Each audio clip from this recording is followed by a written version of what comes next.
আসসালামু আলাইকুম ভিউয়ার্স, আশা করি সবাই ভালো আছেন, সুস্থ আছেন। যখন ইন্টারনেট ব্রাউজ করতে চাইবেন, কোনো সাইটে প্রবেশ করতে চাইবেন, তখন আপনারা এই রকম ক্লক এরর দিবে, অর্থাৎ আপনাকে প্রবেশ করতে দেবে না।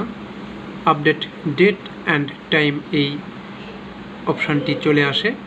তো এটা মূলত তখনই আসে যখন আপনার বায়োস ব্যাটারি, আপনার কম্পিউটার বা ল্যাপটপের বায়োস ব্যাটারি যখন নষ্ট হয়ে যায়, যখন আর কাজ করে না, তখন এই সমস্যাটা দেখা দেয়। তো আপনারা এটা দেখার জন্য আপনি দেখুন এখানে ডেট টাইম অনেক ব্যাকে চলে গেছে।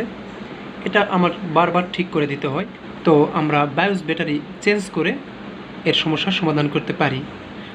তো আমরা সরাসরি বায়োস ব্যাটারি কীভাবে চেঞ্জ করতে হয় সেটা দেখাবো। আমরা বায়োস ব্যাটারি চেঞ্জ করার আগ পর্যন্ত যেভাবে ঠিক করবো এই সমস্যা, সেটা হচ্ছে সমাধান করব যেভাবে। আমরা এখানে ক্লিক করব, উইন্ডোজ 7 যদি হয় আর 10 যদি হয়, আমরা সেভাবে দেখে নেব অপশানগুলো একই রকমই কাছাকাছি। ক্লিক করব,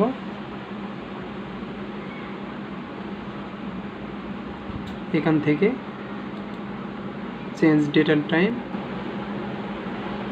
এখানে ডেট, ইয়ারে ক্লিক করব, কার্সরটা ঘোরাবো একটু, 2021 সেপ্টেম্বর 24। তারপর এখানে টাইমটা যদি চেঞ্জ থাকে চেঞ্জ করে দিবেন, আর এটাই যদি থাকে তাহলে এটাই রাখবেন। আপনার ঘড়ি দেখে নেবেন।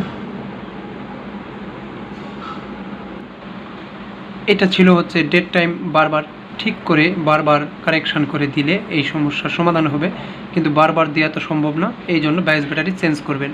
তো যেভাবে চেঞ্জ করব সেটা দেখাবো এখন।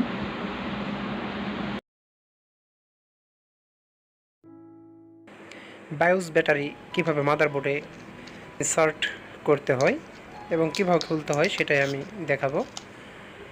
এটা হচ্ছে 2032 মডেলের বায়োস ব্যাটারি, মাদারবোর্ডের ব্যাটারি। তো এটা ইনসার্ট করার জন্য কম্পিউটারের কভার খুলে নিতে হবে। তারপর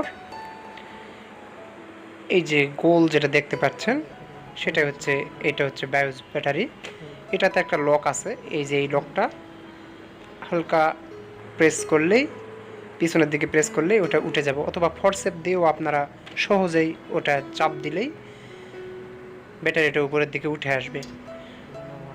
তো ঠিক ওই লকটার বিপরীত পাশেই একটু হুক আকারের